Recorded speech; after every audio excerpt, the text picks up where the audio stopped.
Gente querida, nós estamos de volta e dando agora sequência, eu tenho aqui um outro slide, né, sobre a carta de Tiago. Nós vamos estudar agora o conteúdo, mas nós já vimos o contexto, né, o pano de fundo, a quem era o autor e a quem ele escreveu. Eram crentes judeus que viviam fora de Israel, na região ali do Mediterrâneo. E esses crentes eram crentes que saíram de Israel para ganhar dinheiro, tá?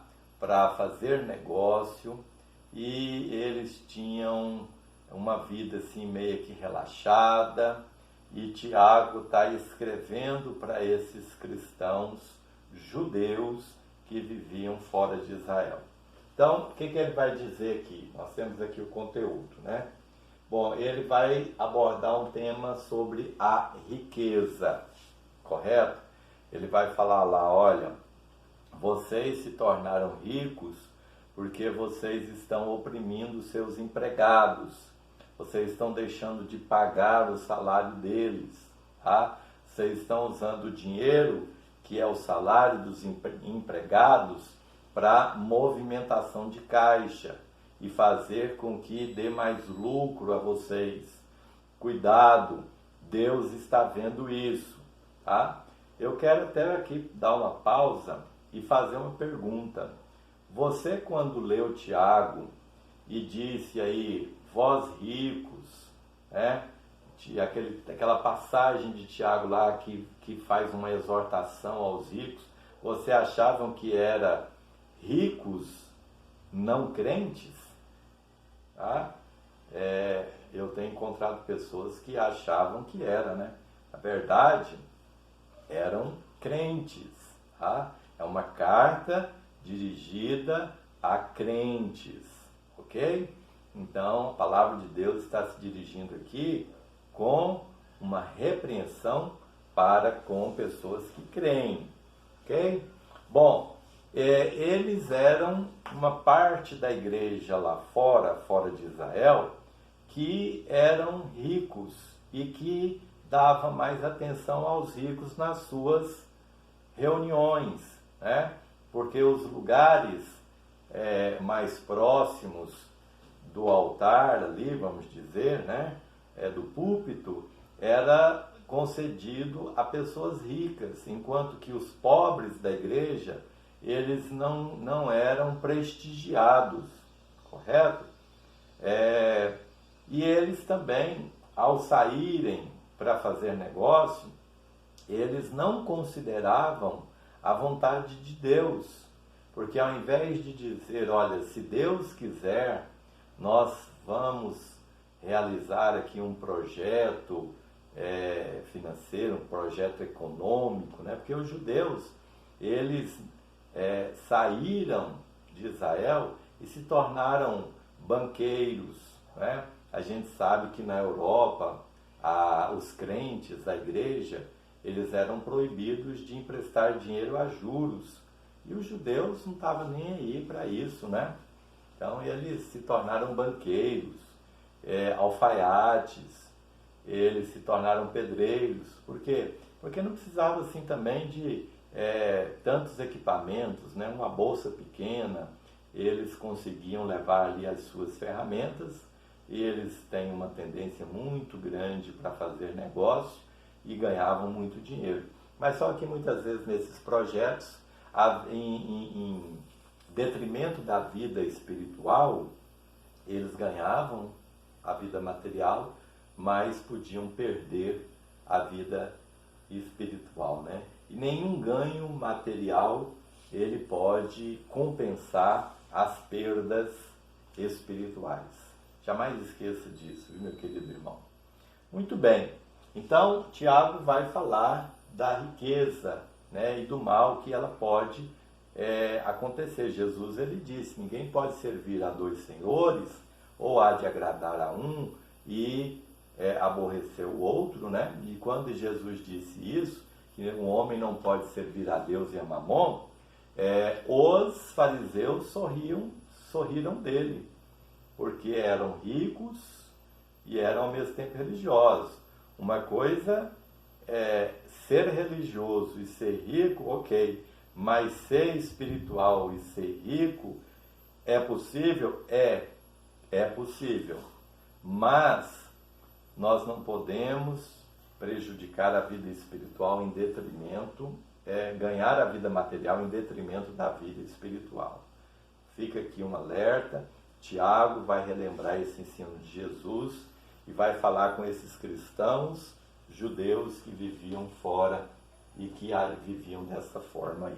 Bom, bem, nós temos aqui também que falar sobre um outro problema daquelas pessoas que vivem fora, distantes da sua terra natal, tá? Isso acontece até nos dias de hoje, meus irmãos. Eu, por exemplo, já vivi fora do Brasil, eu já vivi em comunidades, em igrejas, né, que se reuniam fora do Brasil, e há vários tipos de problemas que a gente enfrenta lá. Então, quando você está na sua terra, vivendo ali ao lado da sua família, na sua igreja, de certa forma você vive um estilo de vida, porque você tem a presença dos pais, você tem a presença do pastor da igreja, que de certa forma te ajudam a policiar, né? a você viver uma vida de vigilância. Mas quando a pessoa parte para fora e vai para um destino longínquo, a tendência dessa pessoa é se adequar àquele sistema, àquele ritmo de vida, e há vários tipos de problemas. Um deles também é o fuxico, né? E aí aqui nós temos aqui palavras, bênçãos ou maldições. Ele vai falar da língua. Ele vai falar da língua. Porque as pessoas, elas têm essa tendência de querer fazer com que, né, as últimas novidades, o que rola, e vai falar mal de um, vai falar mal de outro, vai expor a vida de um, vai expor a vida de outro. Nesses mais de 32 anos de fé, eu já vi tanta coisa que na verdade não é caso nem de pastor resolver, é caso até de polícia, né? Porque a vida de alguém, a reputação de alguém foi jogada no barro, né? Por causa das línguas soltas. Tem até uma história engraçada que um vicário na igreja dele lá, ele disse: olha, eu quero mostrar para vocês uma parte do meu corpo que é uma grande tentação. É claro que foi um recurso de retórica, porque chamou a atenção de todo mundo, né? Que parte do corpo é essa? Mas ele estava falando da língua, tá? E isso é verdade. Aqui nós somos grandemente tentados. Há momentos de calar e há momentos de falar. Há tempo para todo propósito debaixo do sol. E a pessoa que amadureceu, pessoa que se tornou aí até mesmo um ministro, um obreiro maduro, é essa pessoa que sabe a hora de calar e a hora de falar, tá? E é por isso que Tiago disse: olha, muitos de vocês não queiram ser mestres, porque nós vamos ter um juízo mais severo do que os demais, porque nós vamos ser julgados por aquilo que nós falamos, a forma como nós usamos nossa boca, tá? Então nós precisamos tomar muito, mas muito cuidado mesmo. Às vezes, palavras ociosas, irmãos, levam uma vida à perdição, ou leva a vida de outras pessoas à ruína também.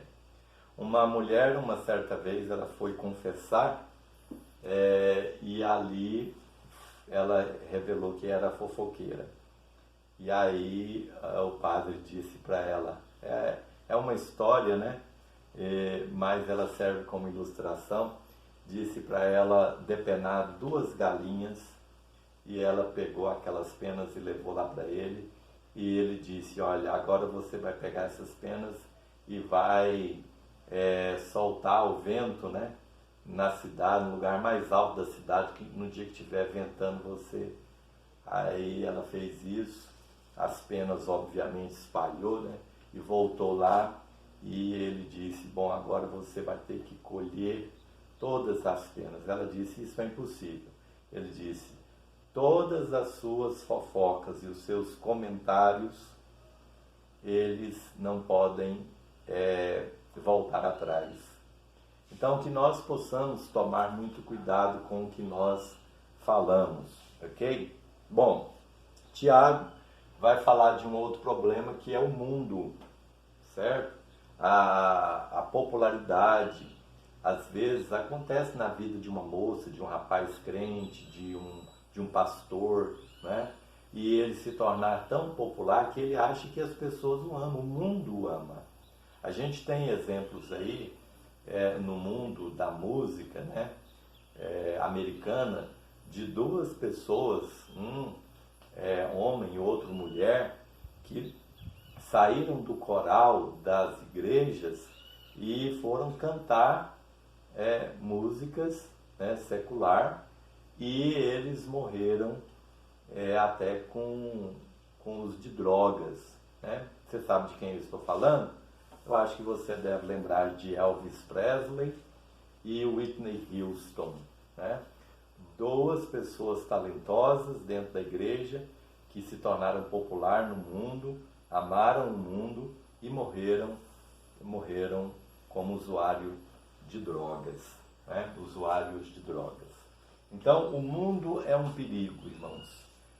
Às vezes, nós não amamos mais o mundo, mas o mundo pode nos amar e isso é igualmente perigoso, tá? Nós não saímos do mundo, mas nós estamos no mundo. Não somos do mundo, mas nós não pertencemos a ele mais, né? Foi Jesus quem disse isso. E Tiago vai repetir esse ensino de Jesus também mais uma vez, tá? Ele vai mostrar que é uma tentação muito grande, né? Quando nós nos aproximamos do mundo. E isso é uma tentação. O amor de Deus não está naquele que vive uma vida mundana, uma vida de acordo com os padrões do mundo. A conversão, irmãos, conversão verdadeira, ela pode ser compreendida nesse conceito. Que conceito? O conceito de que você dá razão a Deus, um conceito de que você passa a viver a sua vida aqui neste mundo de acordo com a visão de Deus. Você passa a ter uma visão da vida diferente quando você realmente se converte, quando você se volta para a palavra, você se enche da palavra de Deus, você vai passar a odiar aquilo que antes você amava, tá? Então você não vai fazer mais parte deste mundo, né? Dos conceitos deste mundo. Mundanismo, nós não estamos aqui falando apenas da forma de vestir, né? Da forma de uso de bebidas ou cigarro. É muito mais do que isso, tá? É a forma de você ver a vida, de você pensar, de você resolver certas coisas, né? Então, nós precisamos aborrecer o mundo, porque aquele que ama o mundo, o amor do Pai não está nele. E nós somos provados por Deus a todo instante, a toda hora, e também somos tentados pelo diabo, né? A diferença da prova e da tentação, ela é muito clara. Quando Deus nos prova, a intenção de Deus é que nós nos amadurecemos, que nós vençamos, né? Aquilo que mexe com os nossos desejos, mas que muitas vezes em si, às vezes não são nem pecaminosos, mas eles não edificam, tá? Eles se tornam às vezes até perigosos. E Deus nos prova a toda hora, a todo instante, mas com a intenção de que a gente passe pela prova, que a gente vença as provas e que a gente amadureça e que Deus, Ele então nos dá aí uma promoção, né? Porque Deus quer que você cresça ministerialmente, como gente, como marido, como esposa, né? Como ministro do Evangelho, né? Então Deus nos prova. E a cada provação nós vamos adquirindo mais experiência, e aí a experiência vai trazendo, né? com que a gente tenha mais paciência, que a gente tenha mais maturidade, mais sabedoria da parte de Deus. Já o diabo nos tenta para nos derrubar mesmo, nos envergonhar e nos levar ao barro. Sabedoria, ele vai falar da de cima e da de baixo. Tiago vai dizer o seguinte em relação à sabedoria. A sabedoria divina está disposta, né? Ela está disponível a qualquer um de nós. Você que não tem sabedoria, peça porque Deus dá. E Deus dá mesmo. Tá? Basta a gente pedir, basta a gente buscar, que Deus dá sabedoria para nós. Assim como Ele deu a Salomão, jovem, maturo, com grandes responsabilidades. Às vezes nós, irmãos, nos deparamos com situações que você não sabe nem o que dizer, nem o que falar. E é muito importante que você busque de Deus a sabedoria, aquela que vem lá do alto, sabedoria de Deus maravilhosa. Bom, há problemas na carta de Tiago? Né? É preciso que nós entendamos essa verdade aqui. Quais são os problemas que nós encontramos em Tiago? Obras em vez de doutrina. Parece-nos que a epístola de Tiago, ela não é uma epístola evangélica. Parece mais um escrito sobre a lei de Moisés. Mas só parece, tá? A gente vai entender isso aqui. Fala muito sobre lei ao invés de evangelho, tá? Você vê, será? Porque há só duas menções, referências a respeito da pessoa de Jesus. Alguém já disse que se você arrancar essas duas referências, qualquer sinagoga, qualquer rabino aceita essa carta de Tiago como sendo um ótimo livro, tá bom? Bom, e aqui também parece-nos que Tiago fala mais de obras ao invés de fé. Nós temos aqui no capítulo 2 de Tiago que ele diz que não somos justificados pela fé somente. Interessante o que ele disse aí, pela fé somente, tá? Mas alguém acha que Tiago está se opondo ao que Paulo disse. Paulo diz que nós somos justificados pela fé, ok? E aí Paulo vai usar até Abraão, né? Abraão lá em Gênesis, ele foi justificado pela fé, Gênesis capítulo 15, quando ele creu em Deus, e nem sequer Deus havia dado a circuncisão, as obras da lei, né? A lei veio até depois, veio por Moisés, mas antes de qualquer coisa que se refere ao judaísmo, Abraão foi justificado quando ele creu em Deus. Okay? Paulo vai citar isso aí. E Tiago também vai citar Abraão, né? Ele vai falar que o nosso pai Abraão, ele foi justificado quando ele creu em Deus, mas ele entregou o seu Isaac. Ele agiu, né? Ou seja, na verdade, Tiago, quando fala de obras, ele não está falando de obras da lei, que você precisa guardar sábado, que você precisa se circuncidar, que você precisa observar a parte cerimonial do Antigo Testamento, nada disso. Tiago está falando as obras de Tiago, que Tiago está falando, são obras da fé. Ou seja, eu volto aqui a fazer referência àquela parábola que Jesus contou. 2 filhos. Um disse, quando o pai pediu que ele fosse trabalhar na vinha, ele disse, vou, e não foi. O outro disse, não vou, mas foi. E Jesus conclui, qual dos dois fez a vontade de Deus? Qual dos dois operou, realizou a vontade de Deus? Aquele que falou, mas não fez nada? Aquele que não falou, mas fez? Então, a fé que é só resultado da boca, eu sou crente, eu sou servo de Deus, né? Mas não faz nada, não pratica, né? Não realiza as obras da fé que está aí no seu coração que ninguém vê. É isso que Tiago trata. Eu espero ter ajudado e que Deus abençoe a todos em nome de Jesus.